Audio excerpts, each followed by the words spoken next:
Hey, what's going on, everybody? I am enjoying a pleasant, quiet Sunday afternoon. Got a little free time that I didn't think that I was going to be getting. I thought I was going to be pretty busy with a few things, but it's going pretty good.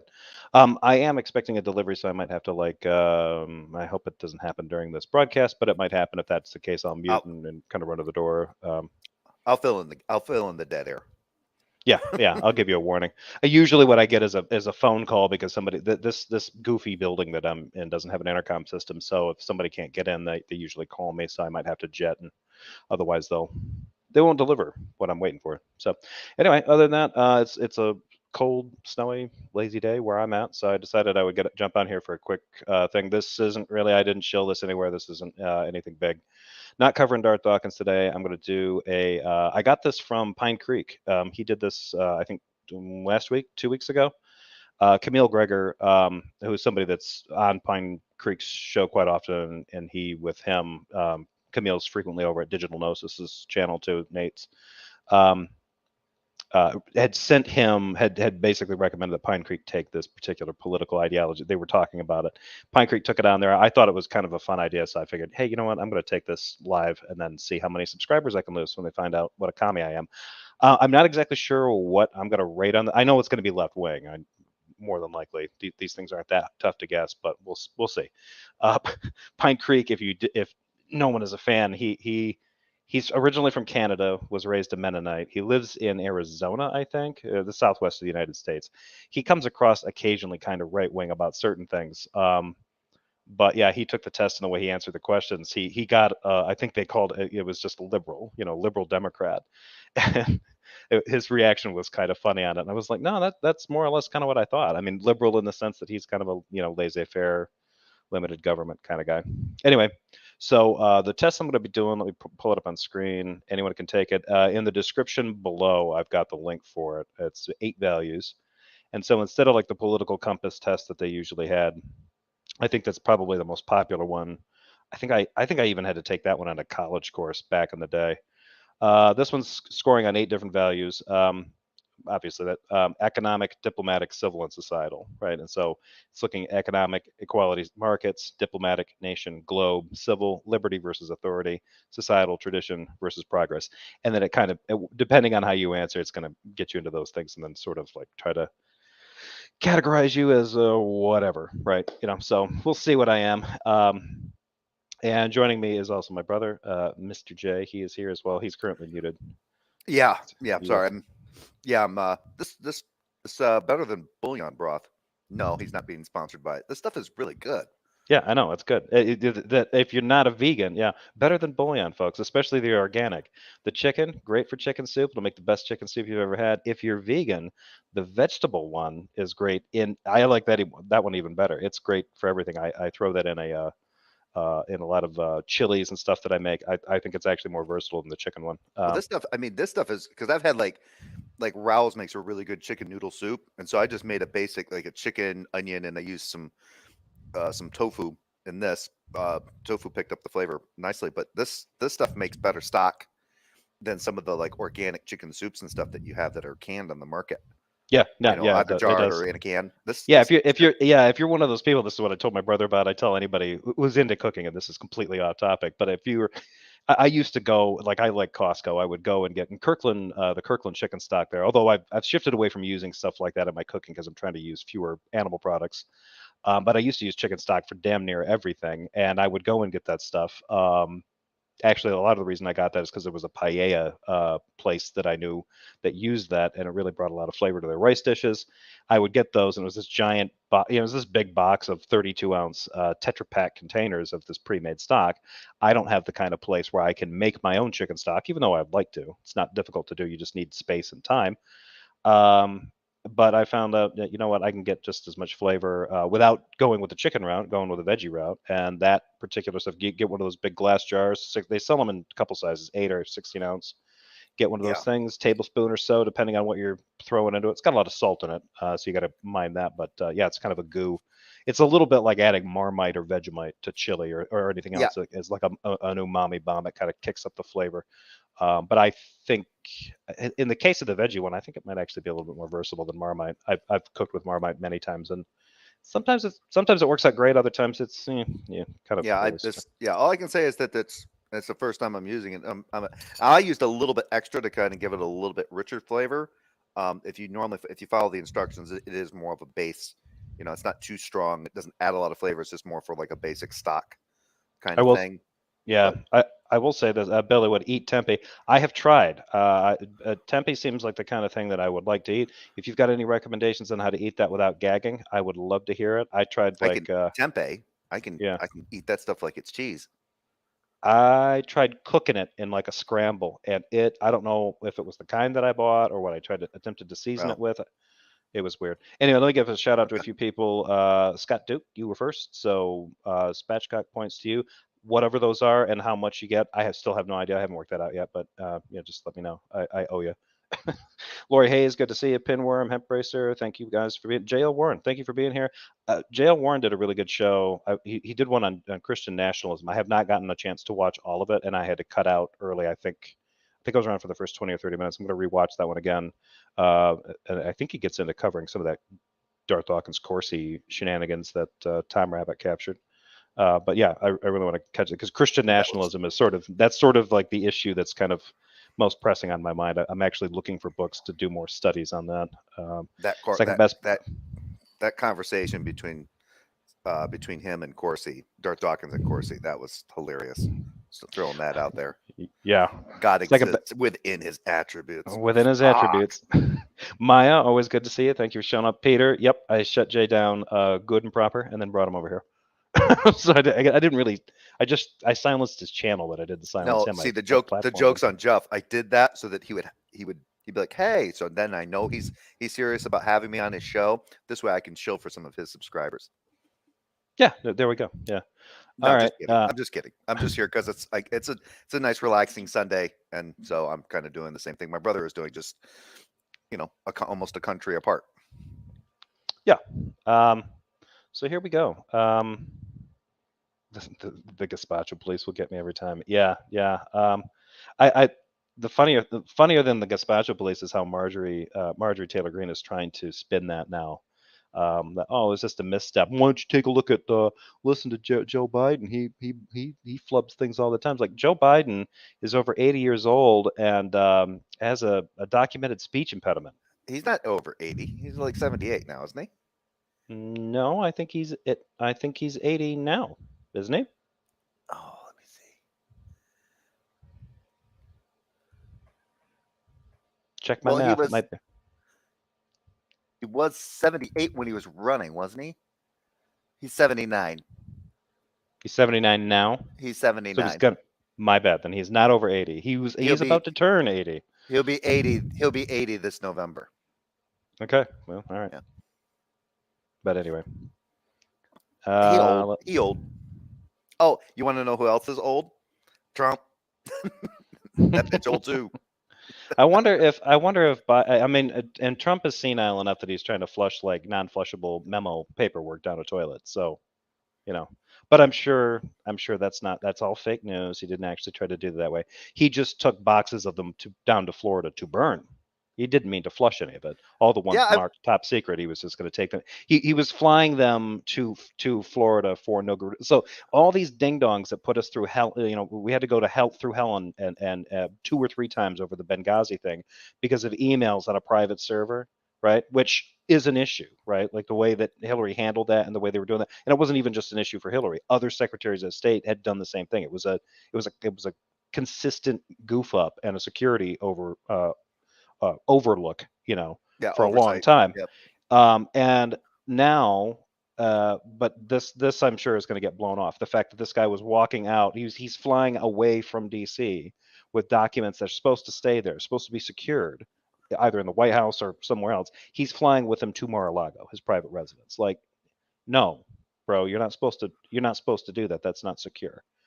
And just because you got the Secret Service with you does not mean that satisfies all the security measures for top secret documents. You're not supposed to do that. But he did it anyway. So why did they transport them? Well, that's the issue, right? That's the big question. Like why some and not others? Why the ones marked top secret? They're not supposed to leave. They're not supposed to be going anywhere. So what are you doing travel with them? I'm sure they're going to be like, oh, it was no big deal. Who cares? Or we didn't know that we could take them. Or of course we can take them. That's our prerogative. Like, yeah, but which ones did you take? Now that the bigger question is how many did they destroy? Um, so anyway, here we go. Let's Okay. get into this test a little bit, and hopefully I don't offend too many of my subscribers. But I didn't show this one out, so this one's just going to be like a weird extra. If they find this and are offended, they will leave me. So click here to start. All right. You will be presented with a series of statements. For each one, click the button with your opinion on it. Simple enough. All right. Oppression by corporations is more of a concern than oppression by governments. I strongly agree with this one. I know some people would be like, well, governments have armies, but corporations kind of have armies too. Not to that extent. And for me, the bigger issue, at least in the case of like the United States and other developed countries, is the notion of regulatory capture, which is definitely directed by corporations, and that's affected the entire culture of governance. So it's kind of hard to tell where corporations, end Well, and the yeah, government begins. and also looking at this, the question does seem to require one to presuppose one's own political right. They're the United States government or one's uh, political atmosphere in their given country, right? So this may not necessarily pertain to the United States, but let's say it doesn't strictly hold to the United States. Uh, the uh, the interesting thing is I think it's being a little bit what one presupposes from this question is like the concern of corporations lobbying, right? How much money and influence they have on the political system or the Right. political process. And Yeah, to me, that I mean, the fact that we have a democracy that ostensibly it establishes a system in which we can perform a revolutionary act every year. It's administrative, right? We can change the government by voting, on a piece of paper, voting in a computer, right? We cast a vote, and the entire government switches over in its administration. So it's essential. That didn't used to be a thing that could happen without violence occurring, right? We turned it into an administrative, bureaucratic process. That's a huge deal. Corporations, I think, just sort of latch onto that kind of thing and try to either minimize that or corrupt it as much as they can to get what they want. And the fact that the significance of that, I don't think, is missing on corporations. Like if you can influence the consumer, or the citizen isn't a citizen anymore, really. They're just a consumer, and a yeah, consumer can be marketed to, and you could market politics to them just like any other product. And yeah, so everything from like how they approach you and me as Joe six pack, Eddie punch clock civilians, with either psychological marketing or direct interference, or how they're lobbying representatives that are supposed to yeah. represent us but end up representing them. Yeah. Yeah, and you So see the way that like even with news, what you're seeing with news agencies like MSNBC, CNN, and Fox News, where they'll literally just cater the news to a consumer, not to inform people, but that's literally for how much they can get a person to actually engage with their particular media at the time for ratings, advertising time and money by result. yeah, in the U.S., governmental oppression is a veiled form of corporate oppression. Yeah, I think that in a lot of cases, they are, because as someone who's worked as a civil servant, in a lot of cases, what ends up driving a lot of the legislation that we see or have seen come across is being driven by private interests that want the government to do something. In the same case that any citizen wants it, right? Like people are like, there should be a law, right? A general reaction to something, right? And they want to get that law passed. Well, corporations and boards and businesses do the same thing, but oftentimes it's in spite of the welfare of their own consumers. Like, hey, I'm running this company, and there ought to be a law protecting me, so that basically excuses me for dumping pollutants in a river, or polluting the air, or using all the tap water first and for free, regardless of what that does for others. That kind of shit is dangerous. And I think as long as corporations, that mentality that corporations are people too, despite their power and influence, they're more of a threat to government than the government is, because they're most of what they're doing is informing how the government works. So the government is an Yes. expression of who they're taking their cues from. It's not just the sort of blind monolith, that's coming at you. But anyway, So I'm assuming number two here is going to be a strongly agree from you too. It's necessary for the government. Yeah, I think this and everything, anything from whether we're talking about climate change, which they're not doing enough, and the government's not doing enough because of corporations. That's informed by question one, but also, I mean, the COVID thing, we've seen that, right? Like people started buying up necessary. You need people to do what, right? Now, if we do this again, if this ever happens again, we have another pandemic.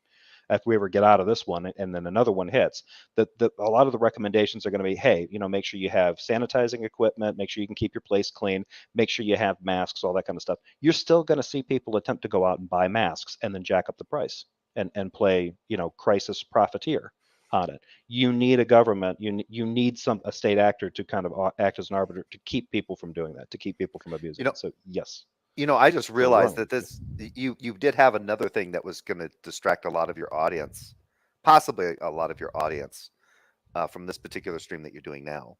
Super Bowl. Oh yeah. No, that's Super fine. Bowl's going on right now, or has been going on. That's fine. Yeah.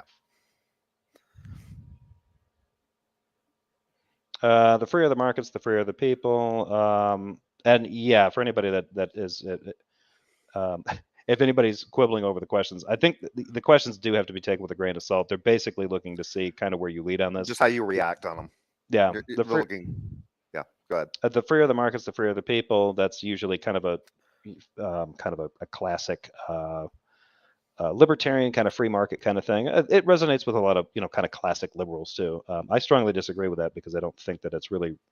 I don't think markets and freedom really have much to do with each other. The very instance you have somebody establishing something, a system where you're starting to sell something to another person, you're almost always going to involve, if not like a civil authority, at least a third party to act as an objective arbiter in that. So no, and just because you have lots and lots of choices in what you can buy doesn't necessarily mean you're free. You could live Yeah. in a police state and have all the commodities to choose from in which to buy. You could even be subsidized by that government that's keeping you kind of oppressed and be able to go out and buy what they allow you to buy. I mean, the one thing is like, hey, I'm free to buy whatever I want within the Amazon marketplace. Right, but you can only buy what Amazon has. Yeah. Imagine a market where it's just controlled by something like Amazon, and yeah, you're free to buy whatever you want in here, but nowhere else. So, strongly disagree. It's better to maintain a balanced budget than to ensure welfare for all citizens. No, balanced budgets are a tool; they are not an end. So, strongly disagree. A lot of conservative Christians get that wrong. That idiot Joe Manchin is trying to propose a national balanced budget amendment that is absolutely wrong-headed. He doesn't understand how finance works, and if he wants to really know how finance works, all he has to do is go talk to some of his. If he's got any donors that come from the world of finance, he can just ask them about that because they're relying on public money. Yeah, the JC said question 3 basically, are you a libertarian? Yeah. Yeah. Yeah. Hello, secular pagan mom. He said, what if the budget includes a welfare? It doesn't matter. I mean, the problem with it is that like the notion of the only reason, like at least in the U.S., balanced budgets are a necessity for like I think 29, or it might be over 30 now, over 30 states because the states have passed balanced budget amendments. But the goofy thing about that is the states operate on a revenue stream. They can only spend what they have the revenue to do. So it's based on property taxes, income taxes, whatever they've set up. But the federal government, being the establisher of a fiat currency, the guarantor of its stuff, can automatically do deficit spending. So we kind of have a system in which balanced budgets are kind of important. But when you have these sort of conservatives that are like, well, in my state of West Virginia, we have to balance our books and be in the black, and therefore the federal government does too. No, that's a category error, to quote every Christian apologist ever. The federal budgeting and federal finances are very different than what states are. So publicly funded research is more beneficial to the people than leaving it to the market. Yeah, absolutely. And if you want to look into this, you ought to take a look at. Actually, Michael Crichton wrote a pretty good article about this a few years before he died, about the need for bias-free research, regardless of what you might think about Michael Crichton and his politics. He I think broached he was that. he was kind of conservative, but he broached the idea that there needs to be funding for just research, Just, Yeah. not open-ended. No, it's not a company coming in saying, hey, I want you to prove my product is safe, or the government coming in and saying, hey, we want you to show how our new policy isn't going to harm, populations A, B, and C. No, no, no. You just need to fund raw research. Yeah, So. Michael Crichton touched on that a little bit in what was that book that he wrote? Why am I blanking on the name? I shouldn't be blanking on the name. I'll get back to it. Yeah, The Michael environment. Michael Deaton's already got the score. Commie Jeff confirmed. Yeah. This is really just going to be a confirmation from 8values.github.io that Jefferson is a commie. So, all right. Tariffs on international trade are important to encourage local production. I actually kind of agree on this without getting into a value kind of judgment on it. Tariffs on some international trade can be important. The United States essentially established its economy by protectionism, by tariffs. This was something Alexander Hamilton was very much a part of. And this is sort of, I think this gets into kind of what they would call like a more mercantilist kind of economic system. South Korea did this in order to protect it. Japan did it too, post World War II reconstruction. So it is this I find it's on international are important to encourage. Tariffs are important to encourage local production. The only problem is they're not the only thing that you would use to encourage local production. One of the problems that they have is if you impose a tariff on a particular product internationally, but then don't invest in the production of that one locally, or you've allowed private capital flight or divestment from that area, all you've done is raised prices on your population because they're still going to have to get it from those internet. This is kind of what Trump's problem was. Like I'm going to raise the prices on all these products coming out of China and stuff like that. And America really, but there was no money going in to kind of do that. Like if you wanted to make lots of countries have done this. Like Switzerland became the world center for optics. They didn't do that because they have some natural competitive advantage because of where they are and what they've got. The government invested in it. They decided those were going to be things that they were going to specialize in. They dumped money into If it. you, And I think they even used a combination of hey, that. Joe, Once they had it produced, once they had it produced locally, you could if we impose tariffs on it to keep it going. if we spend this much time on every one of these questions, we're fucked. Yeah, we might be.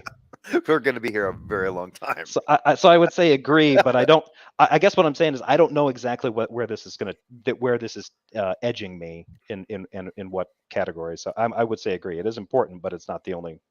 From each according to his ability to each according to his needs.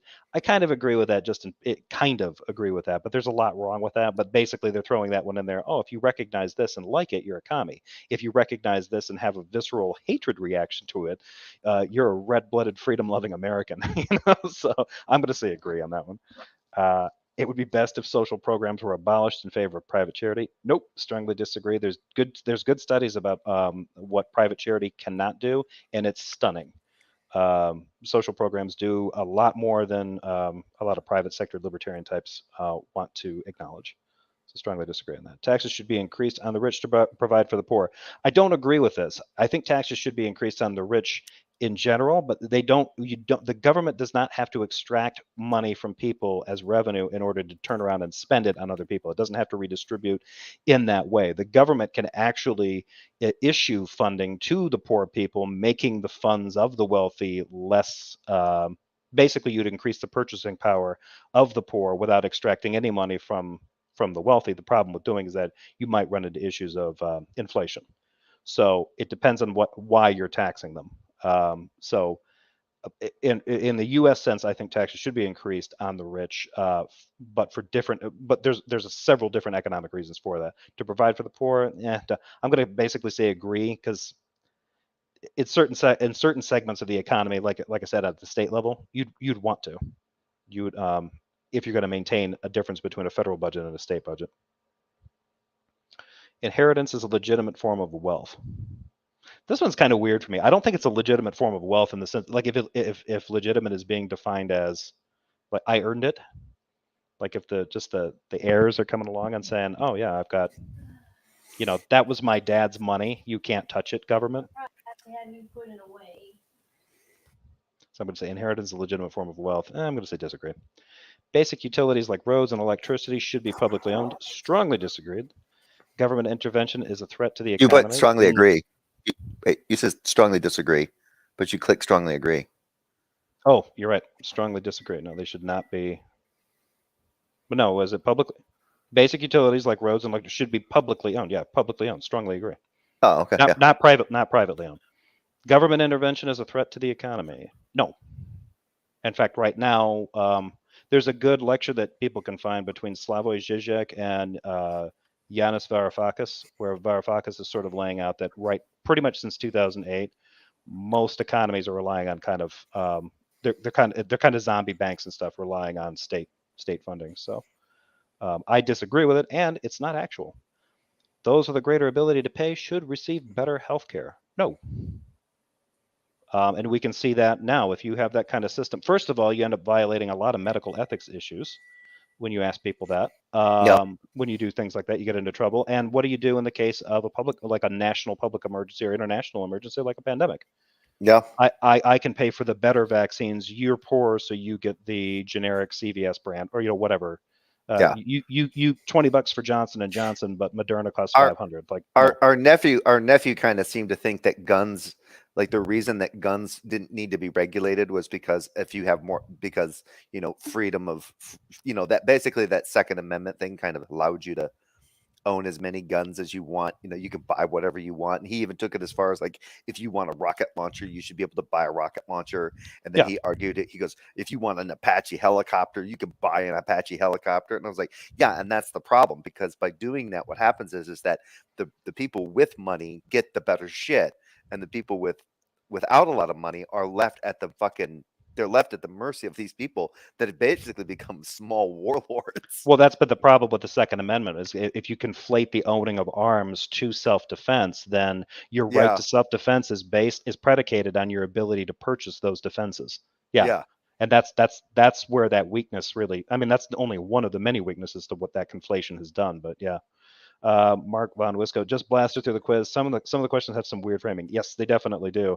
And the weird thing is, normally I can see where the framing is going. Like I can see, like I could go through here and answer these questions, and know that I was going to score more to the right of something. On most of them, there's some that I can't. There's some that I really don't know which way they're going. Quality education is a right of all people. Yeah, I tend to agree with that. But do you strongly agree?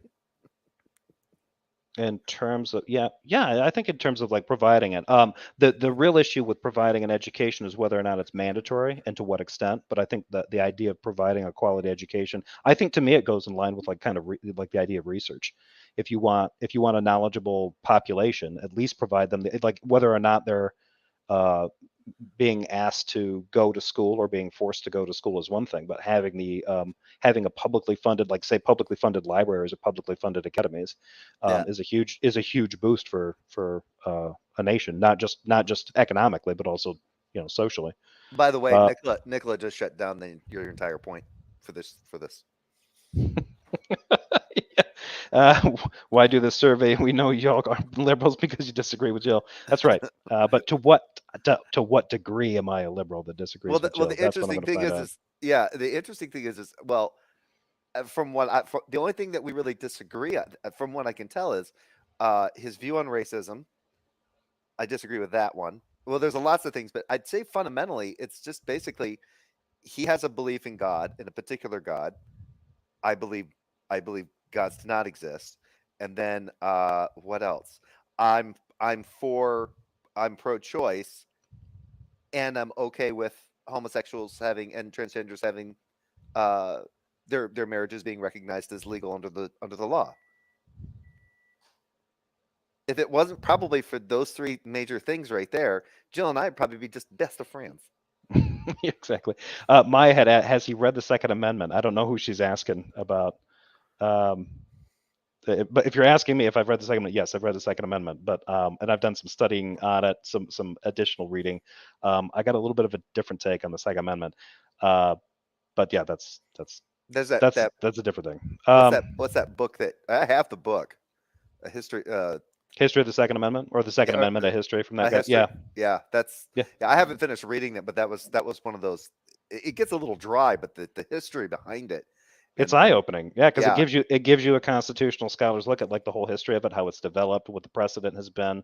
Yeah. Yeah, and it really changes like the whole notion that the culture is wrapped up in this idea that if we if they were to repeal the Second Amendment, I won't be able to defend myself. It's like, nope, it has nothing to do with your right to self-defense. It has nothing to do with it at all.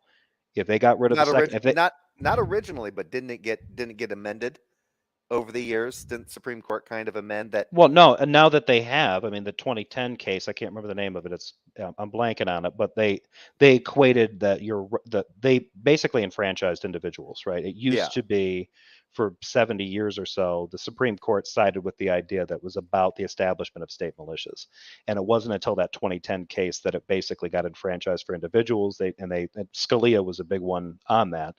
But the problem with that is even given that it's been enfranchised for individuals, that just basically enshrines the fact that you have the right to own arms, right? As far as the states being able to limit that to a certain degree, they still have the ability to do that, but it wouldn't change even if you were to get rid of it now. If there was if there was a congressional, whatever they call that when they have a convention, they haven't happened often, but if they were to form one and completely change the Constitution, and one of the things they did was just take out the Second Amendment, it would not legally remove a citizen's ability to defend themselves, with lethal force, or to defend themselves with lethal force with a gun. Right? It just means you wouldn't have the right to own. You don't have the recognized quote right to own a gun. That's the only thing that would your ability to defend yourself would still be legally recognized. That's based on English common law, and there's a lot more jurisprudence behind that. That was never in the Second Amendment. Yeah, we could go into how you have the right to own a gun when somebody else is making the gun and you're purchasing it from them. Like, oh yeah, it's my right to have that gun. Basically, they've just equated. You don't have a right to have a gun. You have a right to buy a gun. Yeah, Maya says you were talking about your nephew's views. I'm just saying they don't mirror the terminology into it. No, yeah, and that particular No, nephew, he went completely. He's way out there. Yeah, he's basically like taking kind of a sovereign citizen's approach to the Second Amendment. Just to Punisher levels. Yeah. Like I should be. He actually told me he should be able to walk around looking like that. You should have the freedom to go around walking around like that. I'm like, Yeah. But how free do you feel walking around with full body armor on and all that shit? Yeah. It's like, okay, I just imagine that in his fantasies, when he appears in his dreams, his best dreams, like Ralph Wiggum in The Simpsons. Oh boy, sleep. That's where I'm a Viking. For him, it's different. He's the Punisher. He's got guns attached to every part of his body, and when he walks, he just bullets drain off. Do you know why? Do you know why that is? That's what happens when you see those guys and you think they look cool. And you're like, yeah, I want to look like that. I want to look like an operator type. Like SOCOM. Call of Duty. Right? And then they don't realize what that shit feels like when you actually, and how much exercise you have to do to keep that shit from fucking you up. Because running with that shit and engaging targets wearing that shit is exhausting, uncomfortable, and sometimes just unyielding. Yeah, but yep. Then people say, it's not that uncomfortable. I'm like, yeah, because it's fucking fall, you jackass. Yeah. All right, let's get back into the means of production should belong to the workers who use them. Yeah, I mostly agree with that. There's always issues with this in terms of like how capital is owned, specifically in a government like ours. The problem that we normally have, that people have, well, that's going to take too much. Let me just get through this. The means of production should belong to the workers who use them. Yes, I generally agree with that. Not always strongly. I don't agree with that. Okay. The United Nations should be abolished. Strongly disagree. Military action by our nation is often necessary to protect it. Also strongly disagree, because we almost never use our military to protect our nation. We use our military to protect our nation's interests. Yes, but regardless of whether or not that's actually happening, whether or not that's actually the case, what do you think? What? Well, I because we do that today. Right? No, but I mean, this is one of the problems with it. Like, military action by our nation is often necessary to protect. No, it's not. Oh. It might be occasionally necessary. It might in a rare instance of our attack. I still believe in having a military, definitely, right? A military is necessary for the defense of the nation, but it's not often necessary. Military is not often necessary to protect the government on a normal basis, right? But military action could just even be the intelligence data collecting too. If that's the case, then yeah, then you would be for it, right? The military, the Department of Defense doing surveillance work, right? Collecting intel. I mean, not presupposing a military doesn't necessarily mean Actually, no, you have a mobilizing good troops. no, you have a good point there, because even if you have bad views on surveillance, my thing would be like you, Samrid, dealing with outbreaks of infectious diseases or environmental problems, Yeah, or the Army Corps of Engineers, they do assessments on. No, I think I'm going to go with agree. yeah. Yeah, that's a good point. I support regional unions such as the European Union. Yeah, I do. I don't like the way the EU is actually organized, because it's basically kind of being run. They're kind of running it with an austerity-based economic model, which is fucking them up. But regional unions, I generally kind of think are okay. Yeah, I think that's when that goes back, that question that we just answered. Not to belabor that, but what the one person was mentioning in your live chat about them being interesting, the questions being interestingly framed. That was one of those ones, that military one, because it's like, well, wait a minute, don't you can't just presuppose military action in the sense of deploying troops. There's a lot of military action that takes place that we don't even, that happens, behind the scenes. I guess I'm going to say to this comment that I highlighted from Nicola, thank you, or likewise. I'm not. You'll have to. You'll have to translate what you're saying. I'm pretty sure that is either Russian. Is Ukrainian is a little bit different from Russian, so maybe that's what he's using. All right. It's important to maintain our He national wants to, sovereignty. he No, wants to see if you guys can smell your own. yeah, You commie scum. yeah, exactly. No, Of course, I don't know if I know some of Nicola's political leanings, so I'm not gonna say he's a commie. But for someone like Jill, he would just say, "You both are fucking commies. You guys can smell your own." yeah. It's important to maintain our national sovereignty. I'm going to go with disagree with this. I don't really care about national sovereignty. The sovereignty. I think I that Yeah, I think that that's a little. Yeah, I don't know. A united world government would be beneficial to mankind. Yes. I strongly agree with that. A united world government would be, especially when it comes to something like, say, yeah, pandemics, things like yeah. that. And It doesn't. remember that the key term there is united, not divisive. United. Well, no, it's not. It's not just a united world government. Now, not a top-down autocratic system run, Yeah. where there's no escape. No, it's more important to retain peaceful relations than to further our strength. Strongly agree. I think diplomacy, state relations, those are good. Wars do not need to be justified to other countries. Strongly disagree. If you're going to go to war with one country, you might want to let their neighbors know that you're not Yep. just doing it because hey, those guys are jerks, right? Like, what? Yeah, sorry, off killing them. We know you Wait a agree minute. with us. Wait a minute. Why did the guy from 3 streets over start bitching about the guy that lives right next to me? Maya took the second to actually put Nicola's stuff into Google Translate. Welcome to the party, comrade. Yeah, I figured it had something to do with that. and he says, Jay, I am a communist. Yeah. Military spending is. That's just because you're fucking Canadian. This is another one. Military spending is a waste of money. I strongly disagree with that. Military spending is not necessarily a waste of money. I don't. Generally, at the very least, it stimulates the economy. A lot of military spending does. If it's military spending, I think being used towards things like. I mean, no one. I don't think anybody would claim that the Tennessee Valley Authority was a waste of money. I mean, it enabled an enormous amount of development there. Are there problems with it? Yeah. Were there problems with it? Sure. Is there waste? Definitely. Is it a complete waste of money in quotes writ large? I don't think so, compared to what other things get used. So international aid is a waste of money. Also, strongly disagree. Helping out your friends ain't a bad idea. Except I would like to point out that, see, I lived in North Carolina for 4 years, and so this might, this is going to sound just false as shit, but Yeah, anyway, right. because it's just appealing to fucking. Well, it's just My appealing to me this that this the roads are so curvy down there, because when those people were contracted to put in those roads, they were just trying to get as much fucking feet by the, uh cement by the foot the as they rails did could. that. Yeah, no, yeah. Some people don't learn any lessons. The same thing happened with the railroads too. If you could, if you're getting, if you could there's the efficient distance, the track that you could lead, or you could run as much track as possible because you're getting paid because you can not bloat to. your costs. Yeah, Yeah, you can bloat your costs, exactly. So yeah, bloat your costs, bloat your profits that way. Yeah. my nation is great. I strongly disagree with this one, mostly because America has has shit past and a creepy history, but also currently it's out of its goddamn mind. And even if I was in a country that I think I was inclined to think was great, like Mother Russia. Oh wait, sorry, I gave the spoiler. Sorry, folks. I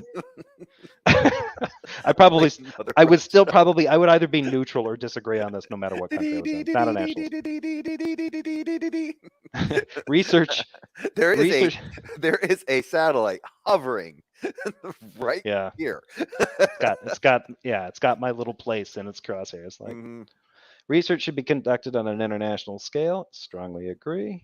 Government should be accountable to the international community. Strongly agree. Even when protesting an authoritarian government, violence is not acceptable. I don't know about this one. I think violence usually loses things. Um, I don't know. I don't know for certain that it's not acceptable. Well, Usually, what will end if violence is being so. Here's the thing: if violence is happening from the population, right? That's usually a sign of a failed state because the monopoly, or especially if people believe it's justified violence, you basically have kind of a failed state but kind of some system people could because a think that the government usually has a violence, monopoly on that violence.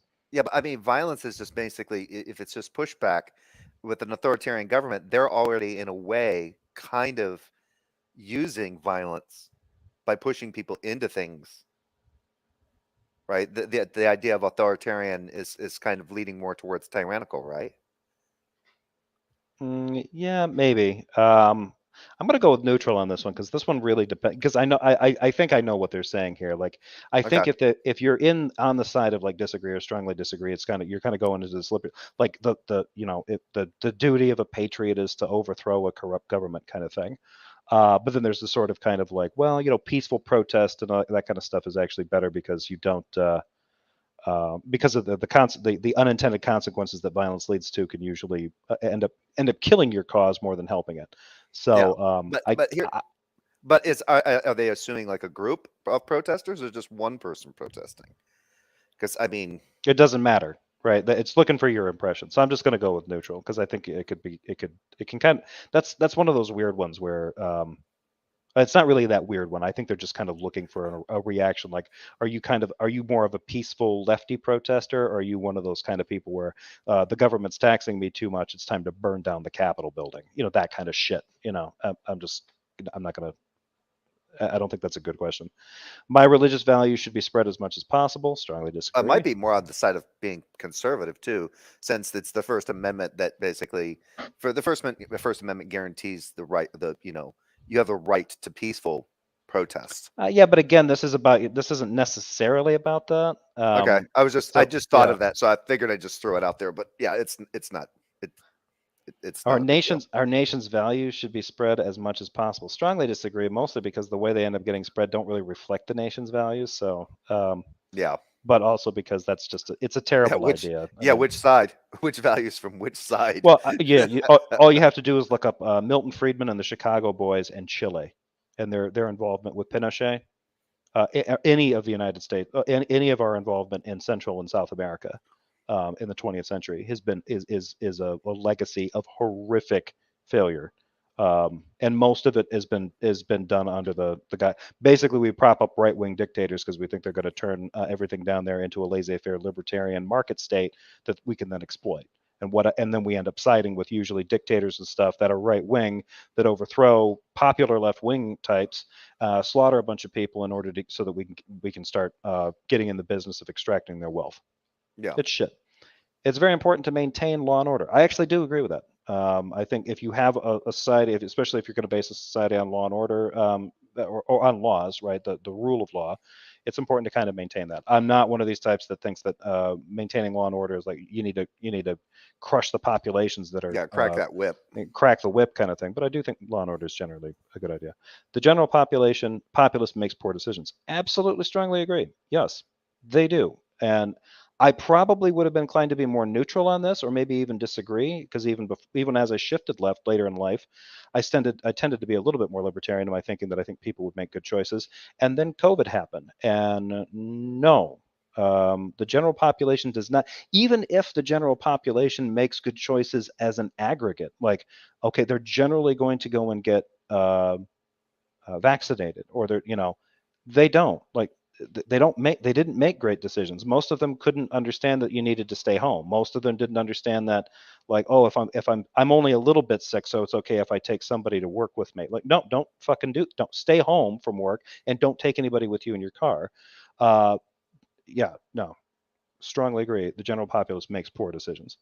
Also, supersized Happy Meals and stuff. I mean, the success of fast food in the United States is a great indicator that people aren't great at that. Yeah. Yeah. And the popularity of the Transformers films. Sorry. And Donald Trump on 14 seasons of the TV show on NBC.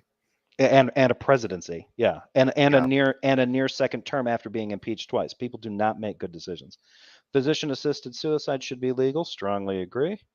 The sacrifice of some civil liberties is necessary to protect us from acts of terrorism. Yeah, I kind of agree with that. I know that can get kind of controversial, but I do kind of agree with that. That's a long discussion. Government surveillance is necessary in the modern world. Yes, Yep. I actually strongly agree with that, because it depends on who you're surveilling. Should they be looking in my bathroom 24/7? No. Should they be monitoring things like diseases, pathogens, and the conditions of the climate? Absolutely. So in that case, depends on what you mean by surveillance. If it's interpersonal surveillance, no. I would Well, and draw this, yeah, limits to that. But But yeah, at the same time, like, if you're using a public space, like somebody's going to blow up a bus station, or then yeah, surveil that, because you've got somebody threatening other people. actually, I think that's kind of interesting too, because the very existence of our state is a threat to our liberty. Oh, you moved on. Never mind. I was going to point out something else from the other one, but never mind. The general population is filled with idiots. The general population needs critical thinking in schools. Yes, I completely agree, Maya. Couldn't agree with you more. The very existence of the state is a threat to our liberties. Strongly disagree. If you're like super libertarian, you wouldn't even say that. The existence of the state is a threat to the notion of total freedom. You don't get to roam around killing and maiming and hurting and taking whatever you want, Yeah. because a state exists. You have the liberty to do certain things, but with those liberties come responsibilities, civic duties. With total unrestrained freedom, that's totally different. But that's more of a philosophical discussion. So, regardless of political opinions, it's important to side with your country. Absolutely not. Strongly disagree. All authority should be questioned. Strongly agree. Doesn't have to be rejected as being like the rising tide of Satanism, but anytime somebody's coming up with something, as an authoritarian, or Uh, as an authority, they should be questioned. a hierarchical state is best. I was just wondering if somebody would actually throw in one of this. How do you feel? Yeah. This one's weird. A hierarchical state is best. I generally don't think so. I think more vertical, a kind of horizontal integration of different things across the board is better. Where you have local decisions being made, but I do think in some cases hierarchical administration of certain things is better. But even those get kind of touchy, because if you establish a hierarchical administration, you end up establishing a power structure where the people in those levels end up being, quote, better than their lowers. And I don't think the human mind tends to just sort of gravitate to people are stronger than or weaker than, better than or worse than. It's a tendency that we tend not to be able to get past a hierarchical state, or a hierarchical administration makes that worse. So I would say that is a strongly disagree. Hierarchical state is best. No. It's important that the government follows the majority opinion, even if it is wrong. Actually, I don't believe that. The government follows the majority opinion, even if it is wrong. No, I strongly disagree with that. If the majority of people wanted to bring back slavery, I don't think the government's in a great position to bring that back. And if the majority of the population thinks that the reestablishing slavery for certain types of people, it is time to get out of that country. Well, remember, the 13th Amendment still allows for it, Jeff. Yeah. The stronger the leadership, the better. I would kind of agree with that. I think strong leadership is better than the opposite is what, weak leadership. But if they're looking for like the whole, like, do you want a strong man in charge or do you not? Like, no, it doesn't have to be a strong man. But they don't have to be a strong man to demonstrate strong leadership. So I'm going to go with agree. Democracy is more than a decision-making process. Yeah, I do kind of agree with that. It actually kind of informs the culture. Environmental regulations are essential. Strongly Yes. agree. Corporations do not police themselves when it comes. A better world will come from automation, science, and technology. Huh. I tend to agree with this, but it depends on how we use them. But I do think so. I mean, I think objectively in a lot of cases, things like medicine and the internet and certain automations have been better. How private interests have used some of those things to justify um, kind of walling people off from accessing the benefits that those bring Hmm. in the economy. That's definitely not good. But taken as just their own, I think they're all right. Children should be educated in religious or traditional values. No. Traditions are of no value on their own. This is a weird question. Traditions are of no value on their own. I would say that's. I would say I would agree. I I would would say that agree. traditions Yeah, are subjective or are subjective to the people who practice them. So religion should play a role in government. No, no. Churches should be taxed the same way other institutions are taxed. Absolutely, strongly agree. Climate change is currently one of the greatest threats to and our all way of life. hiding behind Strongly God, agree. people. Everybody, all others pay. Yeah, all men are equal, but to Uncle Sam you pay tribute. It's important that we work as a united world to combat climate change. Strongly disagree, or strongly agree, excuse me. Society was better many years ago than it is now. Disagree. Um, Actually, I would say strongly disagree. It's important that we maintain the traditions of our past. No, strongly disagree. I think it's important to understand the past. I don't know that we have to maintain its traditions. It's important that we think in the long term beyond our lifespans. Absolutely, strongly agree. Reason is more important than maintaining our culture. Strongly agree. Drug use should be legalized or decriminalized. Strongly agree. Same sex marriage should be legal. Yep. Strongly agree. No cultures are superior to others. I actually kind of disagree with that. Culture, I think, in one way or the other, I think culture just taken as like its own thing, independent of what people are doing. Well, yeah, no, I don't know. It informs people's behaviors, and some cultures, say, an American culture of kind of neoconservatism, is definitely not as good as one that's pragmatic. So, no cultures are superior to others. I'm going to strongly disagree with that one. Sex outside marriage is immoral. Strongly disagree. If we accept migrants at all, it is important that they assimilate into our culture. I actually kind of agree with that one, and I don't think that most countries would be able to do that. I think that the extent to which they need to assimilate into the culture Yeah, is that's usually over. That's usually overblown. It's like, well, if we're going to bring this person in here, I don't want to see somebody like a Sikh who wears a turban. Like the fact that they wear a turban, they're a Sikh, has nothing to do with whether or not they can't be a good citizen of the United States. They're, I mean we pretty much do that, right? For immigrants who are yeah, we have, seeking citizenship, yeah, they take citizenship tests, and most of those people end up with a better understanding of at least our of our of what our country is based off of than the people that are born here. yeah, So they seem to have a better appreciation for the kind of pluralism that's in the philosophy of that yeah, part of the founding of America. Then you're right. Then people who tend to end up developing these nativist tendencies. yeah, Abortion should be prohibited in most or all cases. Absolutely not. Strongly disagree. Gun ownership should be prohibited for those without a valid reason. that was a Uh, weird question. I remember Yeah, this no, question. I went, no. I actually agree with this because of the statistics that I've seen in studying that where it's something like, those guys, the three percenters. yeah, Like it's something like over 70% of guns owned in America are owned by like something like 3 to 5% of the same this small group. So they just have armories.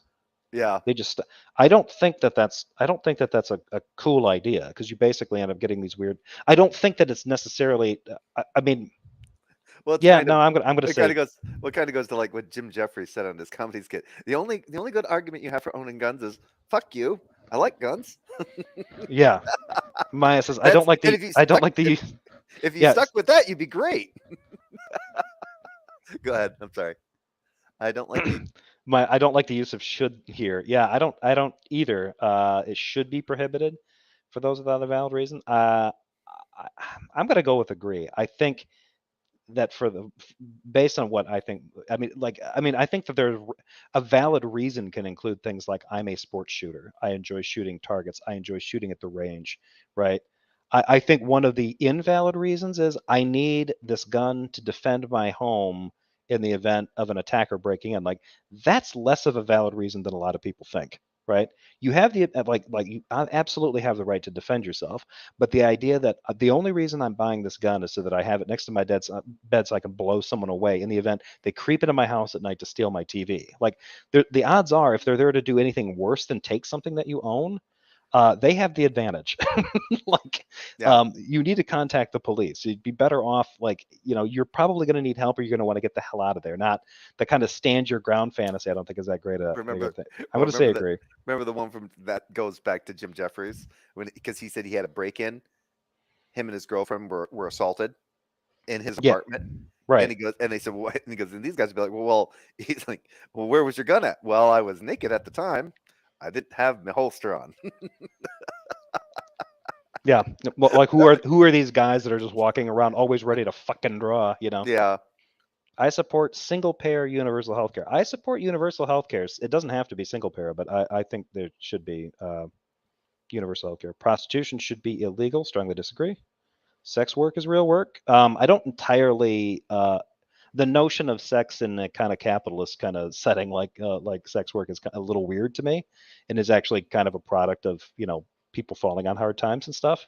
A lot of guys, a lot about society. A lot of the people that try to moralize against prostitution and sex work seem to forget that, like, if you have a market-based economy and that's predominantly the only way a person can not just rise up and become socioeconomically better, but to survive, you're going to have sex work. So maintaining family values is essential. I would strongly disagree. I don't think that really does anything for anything. And family values change. To change progress at all costs is Chase. To chase progress at all costs is dangerous. I'm going to say disagree. I don't like that question. I think everything's a chase for progress, one way or the other. Genetic modification is a force for good, even on humans. Yeah, strongly agree. We should open our borders to immigration. Agree. Government should be as concerned about foreigners as they are about their own citizens. Strongly agree. This is one of those things where I think, like, the idea, like, well, if you do this, I want to have healthcare or emergency healthcare services, but not for somebody that's here on vacation, or not somebody that's here. Like, those people's health, their health impacts yours. So Yeah, by trying to stratify how you provide healthcare, or how you provide law enforcement or coverage or treatment under the law and stuff, I think that ends up costing a society more than they think it's saving anything. And anybody that's trying to say, well, it saves our government money, like, don't clip coupons about how the law is applied. Just knock that shit off. The government can afford it. Let them administer it. All people, regardless of factors like culture or sexuality, should be treated equally under the law. Yeah, absolutely. I yeah. think they should be Under the law. Yeah. under the law. It's important that we further my group's goals above all others. Strongly agree. No, I mean, I'm going to go my group's goals above all others. I would say disagree, because that's not a great way of looking at that. All right. Economic axis, socialist, diplomatic axis, internationalist, civil axis, liberal, societal axis, very progressive. I'm a libertarian socialist. Okay.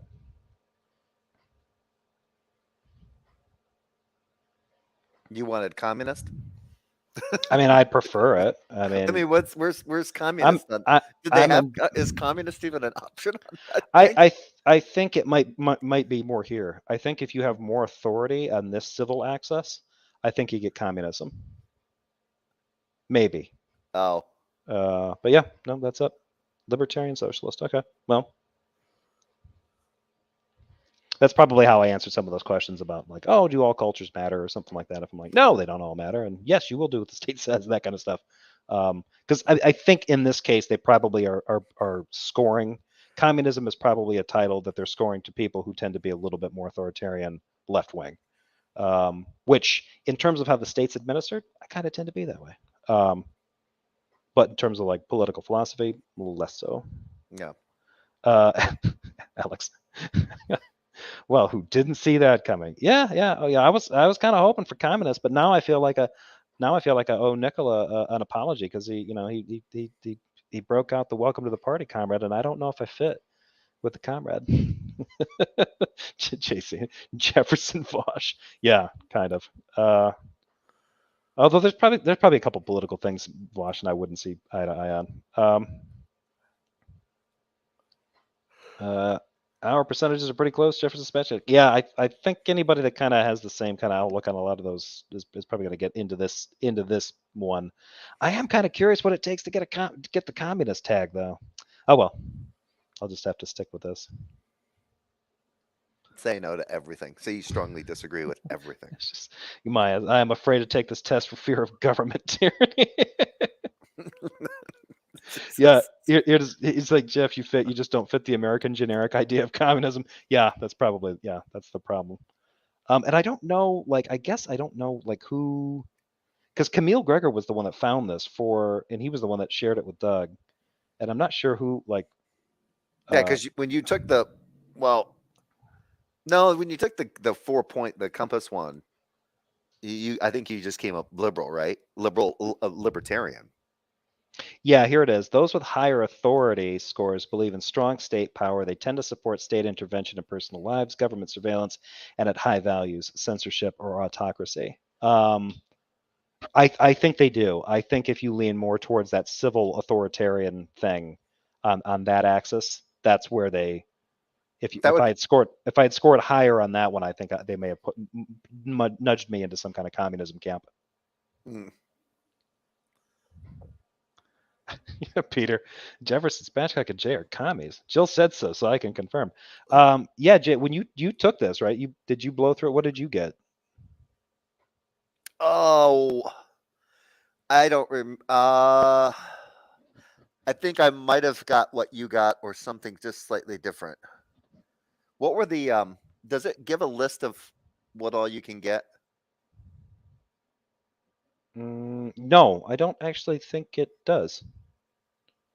I don't like my scores. Yeah, I should email them 8values@gmail.com and be like, why didn't you say your test is wrong? It didn't say I'm a commie. Yeah. Like, we'll try it again and answer these two questions this way, and you'll let's take a look at your scores. Yeah. See if we can get that bumped up. Yeah, I probably got right around what you got. I think I got liberal socialist or libertarian. No, libertarian socialist. Something goofy like that. It's something to do with socialism. Yeah. So, well, I guess that's that. I'll stop sharing that. I will remove this. Yeah. So do you want to try to segue over into what I found on Jill's channel? Yeah, I got a little bit of. Yeah, I'm not doing anything. If you want to, do you want me to bring up the? He's not still live, is he? He might be. He might be. Here, I'll screen share from here. Since I'm right, I think I'm right on it. So yeah, there you go, folks. Comment, like, or flag me as you will. But yeah, big shock to everyone. Jeff, a left-wing commie. Yeah.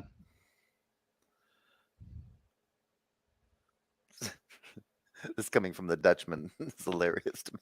I'll actually highlight this. If one presses neutral to all, is one asleep? Yes. If someone just goes through and hits neutral, I'm pretty sure it comes back as Reagan.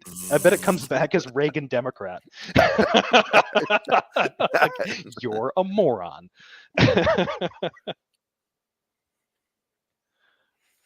Okay, I think I've got this right where it needs to be. Let me see here. God is not guilty of genocide because the definition of genocide requires I got it. The one to actually target a particular. Yeah, go ahead. We should post a warning now. Now we're off the politics thing. Now everyone can drag me for being, the hideous lefty that I am. However, which I think everyone knew anyway. Now it's just out there. No one. Yeah. Either no one cares. One's shocked. No one's shocked, or maybe if they didn't care before, they definitely don't know. But now we're moving into our next segment since we got a little time to kill. A Sunday to burn. But just a trigger warning for all. Jesus is Lord was live today. Might be still alive now, and he had Smokey on there, and Smokey's working on getting caffeinated. So. Yeah, they're talking to Wildheart here, and they're talking about God for the most part. I don't know really the whole context of the conversation so far. It just seems to be Wild Heart is apparently I think Jill tried to answer a question of Wild Heart's, and then Wild Heart didn't really accept the answer, and so Jill is getting ready to have Smokey give an answer to Wild Heart and see if Wild Heart actually will agree with Smokey's answer. And so this, and what the actual question is, that I can't find. It'd probably be back a ways, and I didn't. But just listening to the overall, the way that Smokey gives this answer to Wild Heart was just, it tickled my fancy a little bit. It's a straw man for the most part, but the definition of genocide here from Jill from the very beginning of this, from the start of this, is pretty interesting. Hang on, Jay. Before you do that, I'm 6 clicks away. And I just did neutral on everything, and I get centrist. 50, 50, 50, 50 centrist. Yeah. Shocker. Yeah, you get the centrist, which it's like it's almost as if the word centrist means nothing.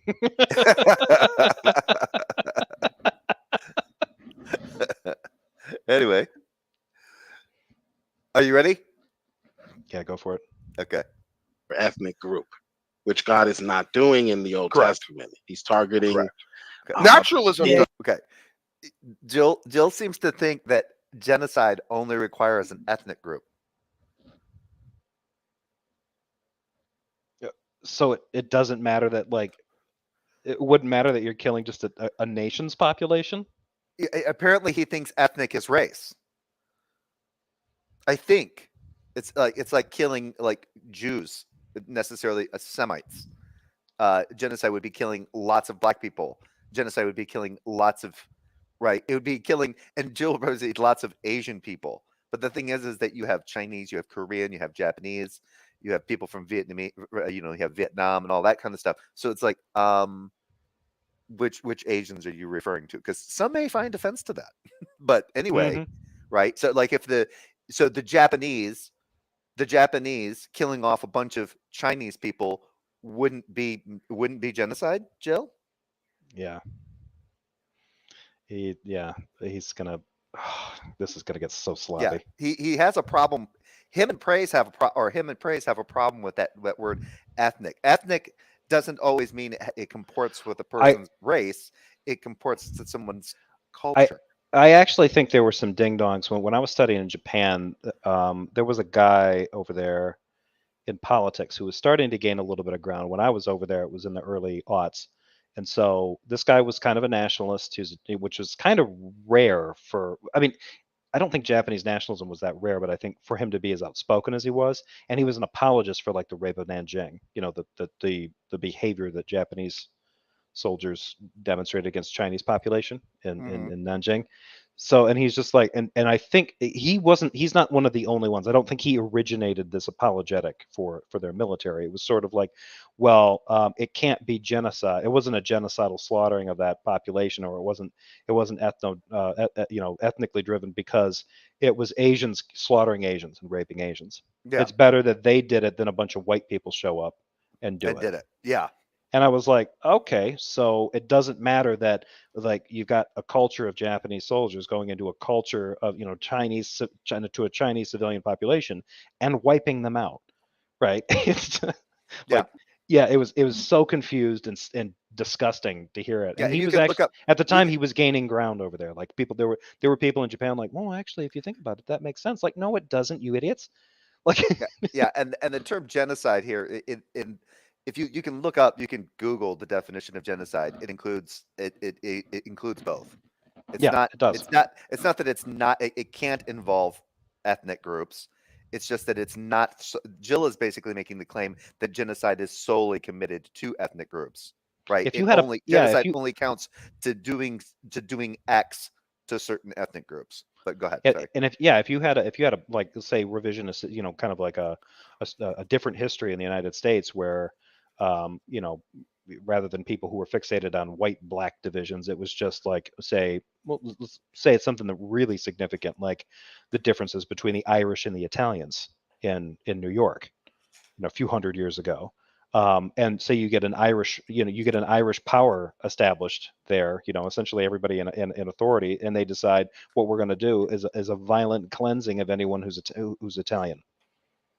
Right. Ostensibly, these are two white populations meeting this out. What that Irish ancestry power group is doing is genocide. Like somebody can sit there and say, well, it's one white group against another white group. I mean, kind of. I mean, but it's like no, it's still fucking genocide, right? Like if America goes over and starts eliminating, just decided to eliminate the Canadians. Yeah, that's genocide. Yeah. Because it's one nation against another nation.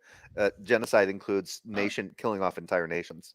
Which, anyway. Nations, cultures, tribes, you name it. Does that. Naturalism does that. Evolution does that, and that's not he's immoral. Not being targeted enough. Well, that doesn't matter. He's not targeting any particular. Now, why is he throwing this evolution? He used the evolution like it's a buzzword. What does evolution have to do with morality? That's not like he goes into Smokey goes into one of his long diatribes about his brilliance. But anyway, yeah. It clears up. There's less over talking later, and Smokey does one of his nice little monologues, which you will just love. Alex, that is brief and to the point. Evolution isn't an agent. This is insane. Yeah, Smokey will do stuff like this like frequently. Like, well, evolution does that, so you can't complain. It's like, no, ding dong. And here's the thing. Let's say that one. I wonder if he thinks that if like transitioning, like as life forms transition over time and other ones start to die out, that's genocide. Yeah. Right. Like there's early human ancestors. We're here, right? We have ancestors, but a lot of them didn't make it. Right. They've died out. So evolution committed genocide against those. Like you wouldn't say that. That doesn't apply. Yeah. Yeah, you're now, but yeah, you're applying intent. Evolution targets entire species. Sometimes argue that he's taxing Wildheart, you're an evolutionist, and evolution targets entire species for eradication and genocide, and you don't call evolution evil. So evolution isn't like a thinking agent. It's not. It's kind of category. Thanks, Peter. Well, but Wildheart actually is correct. Evolution isn't an agent in that sense, and what evolution is, I think, what the problem with. I'm surprised that Smokey's even using this because, Smokey, let's say our environment all of a sudden becomes more toxic and we all die out, right? So the whole idea of being able to be a species being fit is them being able to pass on, to basically be able to breed, to pass on their genetics and to prolong that particular genetic line. So like with mosquitoes, when mosquitoes are very prolific little creatures, and when we use pesticides to keep them down, what we found is that now mosquitoes have started becoming more resistant, not immune. Yeah, they have, but more fuckers. More resistant to certain pesticides that were predominantly used in the population control of these particular little buggers. So now I don't care what kind of fan you are of natural biology. Mosquitoes need to be rendered extinct in the name of Darwin. Sorry, I condemn them. I watched something sometimes that if you basically eliminate the mosquito population, the planet will die. Don't ask me why. Or bad things will happen. Really bad things will happen ecologically if you eliminate all mosquitoes. I don't know how that would be the case, but anyway, I've heard it's a roll of the dice. I say we take that. But anyway, when the mosquitoes started, basically what happened was this thing became a product of their environment. These particular pesticides, and these mosquitoes could, because of this, I guess, for lack of a better term, through natural selection, became more resistant to these pesticides in their environment, because that became a staple in the environment, and that way they could actually pass on their genetic line. They could breed and keep going, right? So the species would stay, while it may be limited and not as let's say healthy, it could still keep going. That's kind of that's right. So if the environment, like if our environment starts getting saturated with a particular chemical and human beings don't adapt to that given environment or adapt very well to that given environment, at least to the extent of being able to pass on our genetic lineage or pass down our genetic lineage, yeah, we'll all die because us as a species can't survive in that given environment. But the interesting thing is that you have environments that are out there where if human beings were living in them, they would die, like on Mars. And God created Mars, right, Smokey? So So I kind of did a dad joke, and then Nicola beat me. what's that? Jefferson, I bought a book about anti-gravity. I can't put it down. Because JC Knott had said this: gravity targets entire groups of people, and you believe in gravity. And I said, yeah, gravity's always bringing me down. And Nicola came up with that one. That's good. But no, well, that doesn't matter because evolution ultimately wipes out and genocides certain creatures so that other creatures can proliferate and proceed and continue to pass on their genes and thrive. That's generally what happens when one dies out, another one replaces it. No, not always.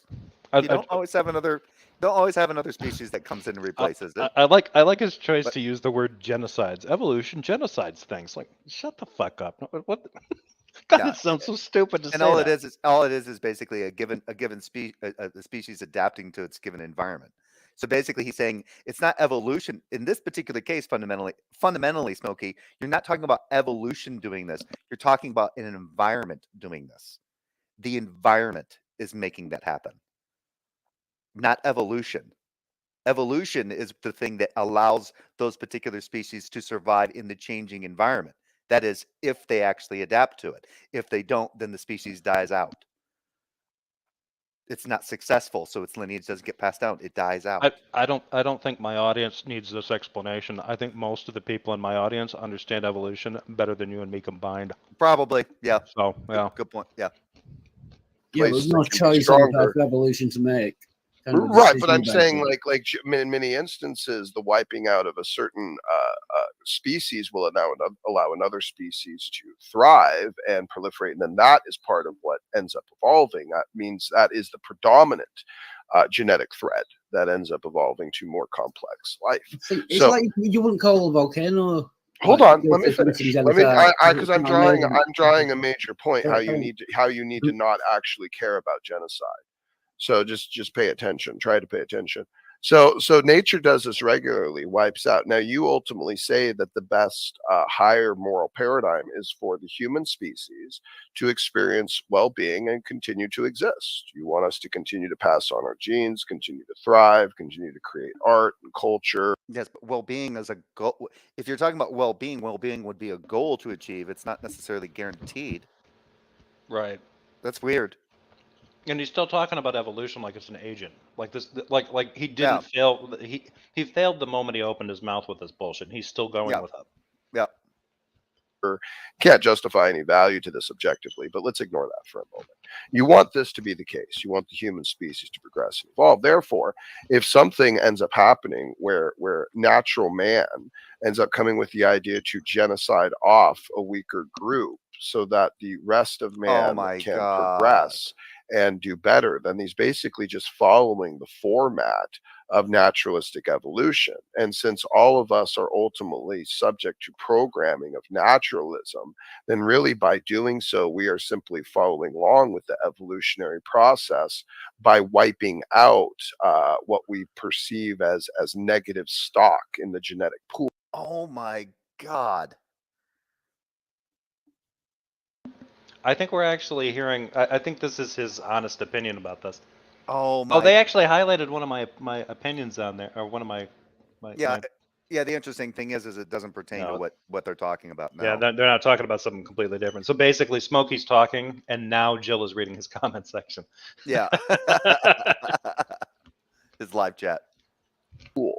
To leave room for other things, basically eugenics. I would say that atheists all support eugenics, or at least should.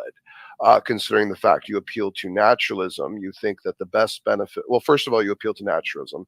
Second of all, you believe the best benefit is for the human species to progress. And it's believed by many people that the A lot of loaded terminology in there. Yeah, He's lots of really he's really loading this up.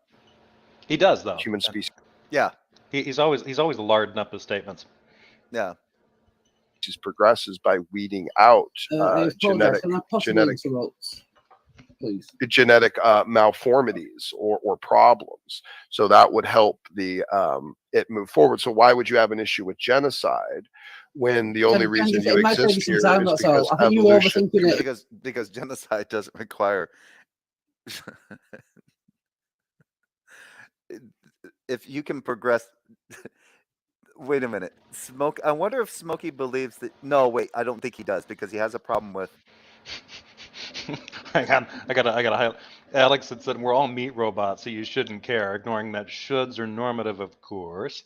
And SPM writes, "This is the most racist garbage I've heard from Smokey," and I've heard a fucking lot. Well, he's basically he's telling Wildheart that he should just be for eugenics and for the mass genocide of things because he holds to a naturalist view. He's saying that the consistent viewpoint is that, well, if you replace my God with your evolution, then your evolution genocides people at a rate much higher than my God ever ordered the ancient Israelites to do.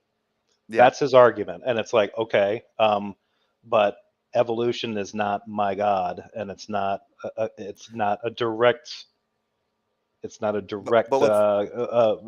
alternative to a deity. But what's interesting is why doesn't he believe evolution is a thing if he's describing that this thing actually takes place? Doesn't he though? Doesn't he believe in evolution? In a way, I think. Because he's an older creationist. I know he's got some weird. But he's describing I don't if God is the fundamental if he believes that God is necessary for the creation of all things.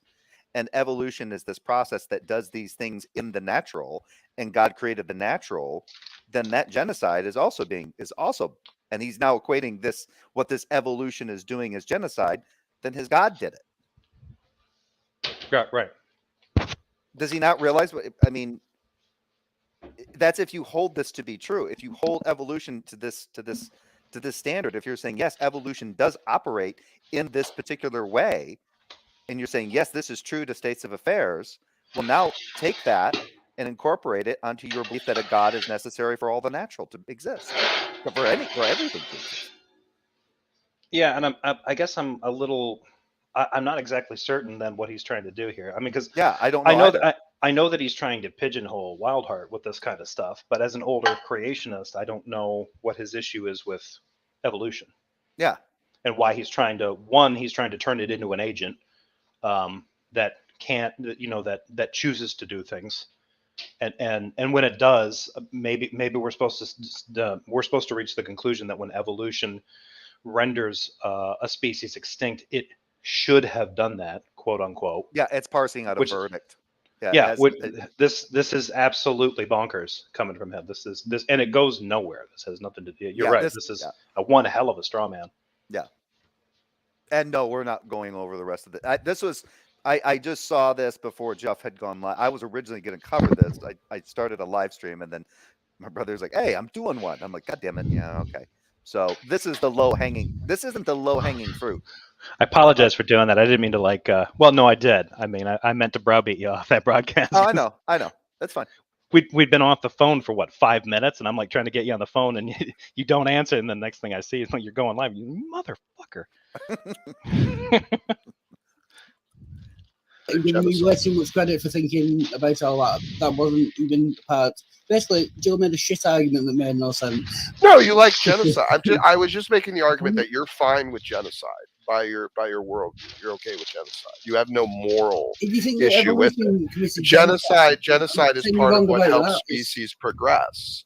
So you want the species to progress, and the species manifests genocide. So that's just natural. Pause that for a second, will you? Wait. So he's doing something. Smokey. Again, you're missing the point. The environment is dictating that. He's leaving out the environment. the stage in which all this is taking But place. that's not like, hear what he's doing here. He's like, no, here's what follows from what I know about you. You don't have a problem with this, and this is your reasons for believing X, and here are the supporting reasons for why you do. Like, he hasn't said anything like this. has Well, has well, Walhart said anything that comes close to what he's trying to? I don't think so. No, I think So, this yeah. is just him straw manning. Yeah, I think this is just him straw manning Walhart, saying that you. Like, you I'm going to assume, I assume that as an atheist you feel this way about evolution, and then I'm going to assume that this is your take on how evolution works, and then given that, I'm going to jump to more conclusions about what that means, and then I'm going to turn that thing into an agent. And so granddaddy evolution does things that are also awful, and you can't object to that, so you can't object to my God doing awful things either, so fuck off. Yeah, exactly. That's I mean, there's a simple explanation for this. This is called lying. That's all Smokey's doing here. He's lying like a villain to try to get out of any kind of difficult discussion about what his God might be culpable of. Right. Yeah. And I don't even have like a real dog in this fight, because I don't think that, like, the way they define that God, No, I don't give a shit. Their God's not culpable of anything. It's not. It can't do anything. The problem is that you're putting on. So all they're doing is saying, well, I don't necessarily believe in this God. Well, if you did believe in this God, would you believe that what this God did was right? I don't know. Right? When I was a believer, I thought this was perfectly fine for a God to do because, well, it's God, right? But if you're holding to a different kind of idea of God, where God has to necessarily be omnibenevolent or whatever, and shouldn't be and can't do these particular things, but allowed people, made things that could do them anyway, you have to reconcile that. That's something you have to reconcile with your belief in a deity. I don't. Right. But now this seems to be like all that basically, like, Smokey's doing is he's saying, well, you have to reconcile how evolution does the same bad thing that you're saying my God does. Well, does your God do the same thing evolution does? Like you're saying evolution does? It's like accusing a volcano of murder. Yeah. Or an earthquake of genocide. Like, it's not an agent, man. That's just that's.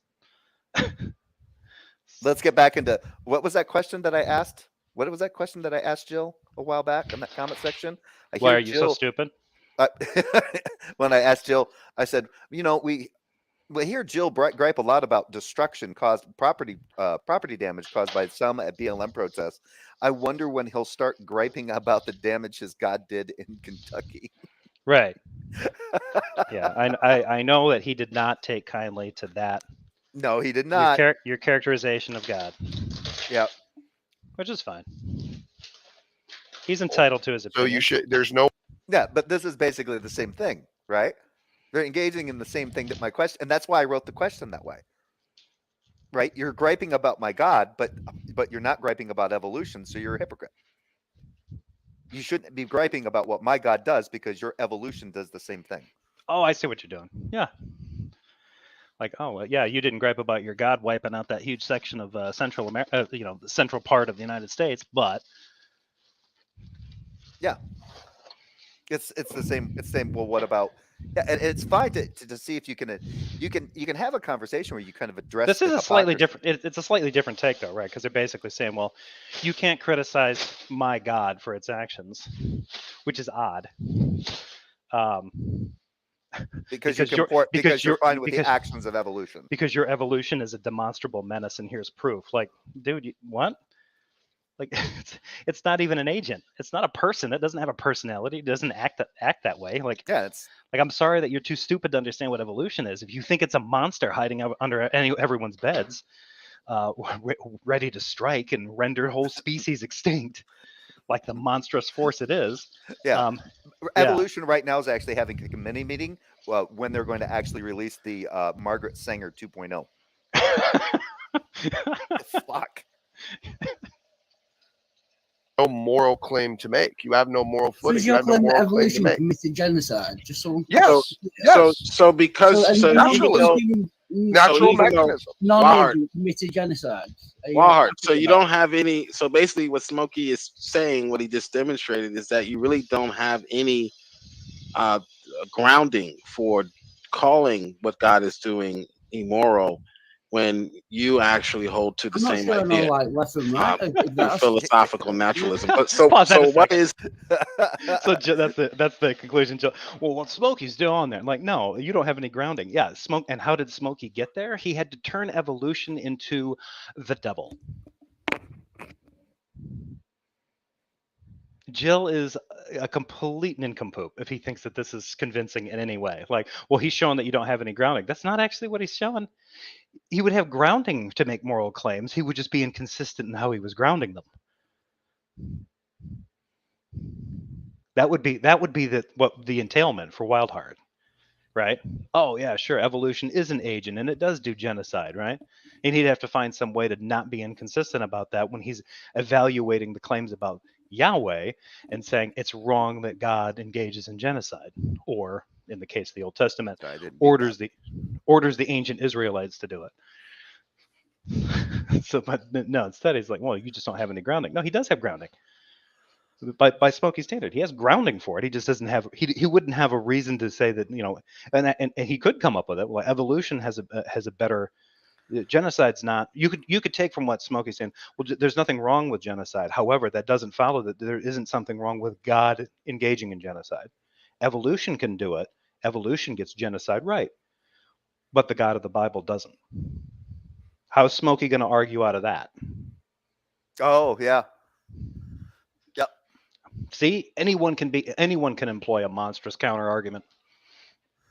It's the actual argument against the idea that I am using the definition, the modern definition that you provided me, which says that in order to be guilty of genocide, you have to actually target a specific ethnic group. What then is wrong with the argument that this is not genocide because God is not targeting specific groups? Go ahead. Yeah, from what I understand, the best I can make out. What are the ones that are under the ban? Girgashites, Hebusites, the Amalekites. All those different. Yeah, so those are parasites. those parasites, or however it's pronounced. Apparently those are not ethnic groups, but a group. It's like, anyway, it's Jill. It doesn't matter. Special pleading.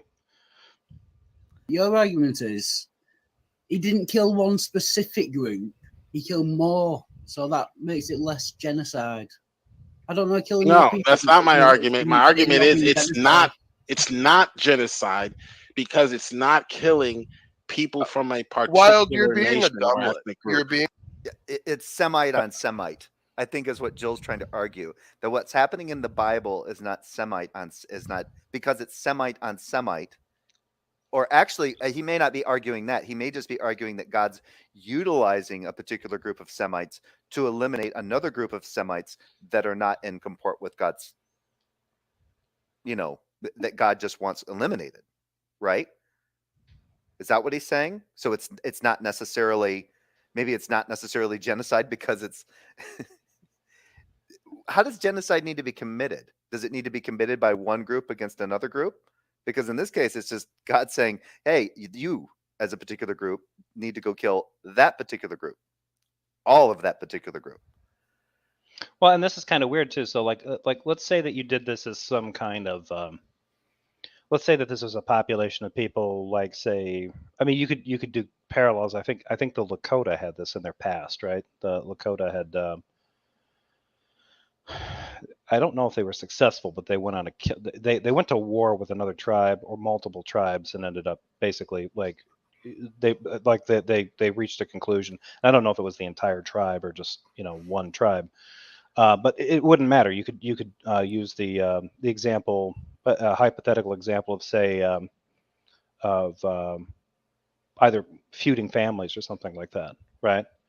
Say it's like Vikings, right? You've got one clan here and another clan down the river or across the channel on another section, and one decides that for the betterment of themselves and their future prosperity, that one, every last man, woman, and clan cave bear or whatever need to die, and they go and kill them. They're all kind of from the same cultural group. They're just different tribes. What clan Raven or whatever, whoever, Raven's Eye or whatever they are, however they're justifying it, it doesn't matter the fact that they might ethnically be the same. Hell, a lot of those people are probably, at least distantly related. They're deciding that tribe can't exist and they need to wipe all those people out because that's going to benefit us. That is genocide. Yeah. He seems to think, well, it's not another nation. It's not like Egypt killing all of Canaan, or Canaan killing all of Egypt, or the Semites being killed off by some other outside group.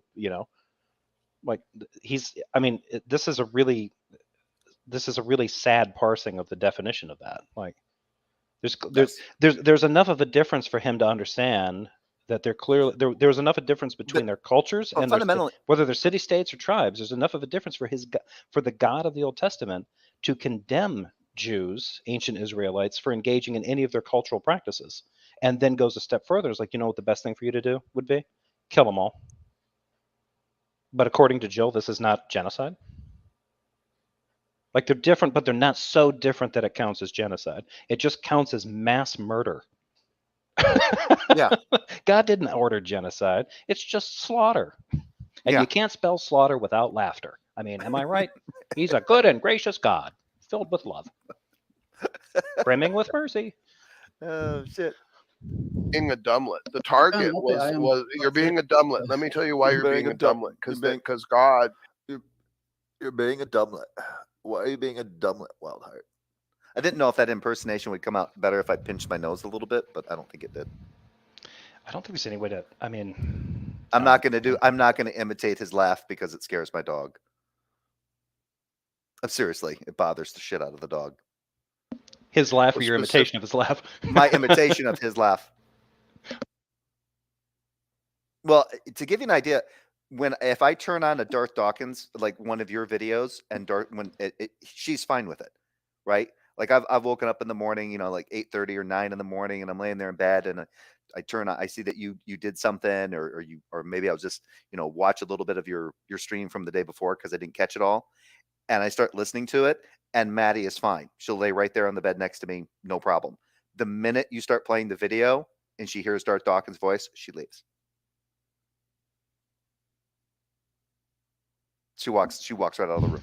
Hilarious. Yeah. Well, I mean, our voices are close enough. She probably just thinks that if she has the ability to make conclusions, she's reached the conclusion that you can project your thoughts through that handheld black mirror you carry around with you everywhere. So. Specifically targeting the murderous, heinous cultures in that region that were roasting their babies alive and going and kidnapping people, like antebellum slavery you claim to hate, going around and kidnapping people, forcing them into servitude in temples and households. And no, I can't. No, here's the problem. See, that's where Wildheart should have come. I never said I hated antebellum slavery. Shit. I wish I could have been I wish I could have lived in the South and been a slave owner in the South. In the Southern United States. But there's another problem, though, is that antebellum slavery wasn't the only. I mean, we were engaged in that slavery for what, 500? The North America, hundreds of years. Yeah, 300, 400 years we were involved in the North Atlantic slave trade. Yeah. Peter says, let's see here. Keep your brother in check. He just committed the Yosemite fallacy. Was that the Yosemite thing when he pronounced he pronounced Yosemite as Yosemite? Semite. And allowing them to I forgot about that one. Basically be rape fodder for demonic worship practices. So you're just defending a horrible culture, and God said, no, I want this culture. What the fuck is rape fodder? I don't know. Probably minors in North Carolina, if we're to believe what we've heard about Smokey. Sorry, children. Rape fodder? Yeah. If you're a minor and you live in North Carolina. I just got the image of someone like doing what Dave Chappelle did as Prince to the basketball. Like somebody doing that to like a pile of like horse shit. What's that? My rape fodder. Yeah, I mean, half the time, I get exhausted with Smokey's attempts at explaining anything within like 30 seconds. Like Yeah, I will go like a full Darth Dawkins. Like if I was talking to him and I had mute, I was just like, no, shut up, no, speed it up. Like more I coffee don't in you, sir. I Talk don't need faster. it. I don't need any more. I don't need this community college lecture shit. Let's tell him. Yeah. How old are you? But How old are you? seriously, if he's going to engage in little in that kind of weak ass apologetic, well, evolution's just as nasty as the God you think you have a problem with. Like, what? Do you know who also killed a lot of people, more people than Ted Bundy? Smallpox. Checkmate, atheist. Shut the fuck up. Yeah, but your God made smallpox, bitch. Well, he made Ted Bundy too, so yeah. True. Yeah, but did he give smallpox free will? No, he did not. Smallpox can't help to be but smallpox. Sorry. Well, if you're a Calvinist, Ted Bundy can't help but be anything other than Ted Bundy. Bride of Satan. Score. So this shit could go back and forth all day. Well, maybe not all day, but still. Yeah, watch Jay and our conversation breaks down into an interdogmatic squabbling over whether or not Calvinism is Nope. more or less true. No, it eventually boils down to what Doubting Thomas and I would normally do when somebody was just giving bad apologetics. Yeah. Nuh-uh. Nuh-uh. It's the best response. I miss Doubting Thomas for that. Yeah, nuh-uh. Or, your sister. To stop. And if you're not going to stop, I'm going to come stop you.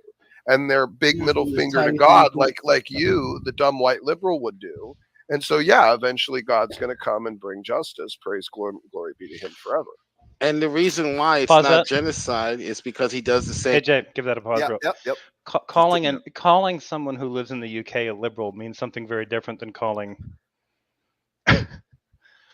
like a neocon, neocons like George W. Bush and his administration. They were neo-libs, right, for a reason. So calling Wildheart a liberal is a little bit. I mean, I'm sure Wildheart knows what he means by that because the entire world has been, forced to understand what these fucking morons think, what they mean when they accuse people of being liberals. But yeah. I like how Smokey's just helping himself to like not only all of his thinking about evolution, but all of his philosophy and his political philosophies as well. Like he's got it all figured out. If you reject the Bible and you disagree with me, you voted for Barack Obama. Yeah. Same thing to the Jews, who are supposed to be the apple of his eye, when they start behaving the same way. So in order to prove genocide, you have to prove that there is a nation that God is targeting specifically because of their ethnic group. Wait. Hold on, Jill. The problem is that if the Israelites started acting the way like some of those other cultures, God would tell them to stop. He would, and then he would tell them that basically once everything got reconciled, or once everything got worked out with any of the Jews that may or may not be curious about these other nations' practices, and God was like, nah, can't have that bleeding over to the apple of my eye. So my apple of my eye, this is what I'm going to tell you to do. Kill them all. That way, there's nothing there for you to be attracted to. You eliminate the practices by eliminating the entire culture. Those Midianite women are making my Israelite children horny. The easiest way for this problem to go away is for the Midianite women to be murdered by my horny Israelites. But the ones that were never now they will be murdered. Now they will be murderers, not horny adulterers. Idolaters. I won't tolerate that. Yes, but none of the Midianite women that have ever had sex, those are good for you to keep. Right. Yeah. Those ones. Remember that caveat? Yeah. Well, hey Jay, I think I'm gonna wrap this up here because this could go on. Indefinitely. But yeah, if you want to, are you gonna go springboard off this one? Yeah, I might springboard off this a little bit and just have some fun with it on my channel.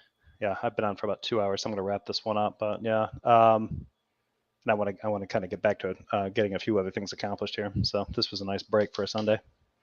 Okay. So thanks for coming on, and thanks everybody for watching this while it's live. Enjoy the rest of your Sunday, folks, and maybe enjoy the Rams beating the Bengals. I don't follow football, but I I don't know who's favored. Maybe the Bengals are going to beat the Rams. No idea.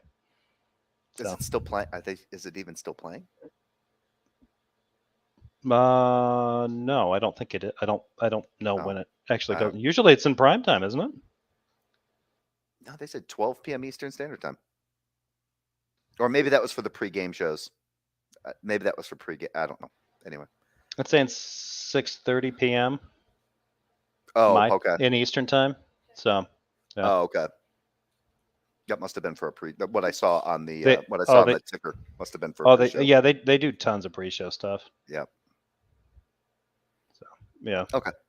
Anyway, everybody enjoy that. I'm gonna wrap this up, and then Jay will probably be coming back at you with something. But take care, everybody.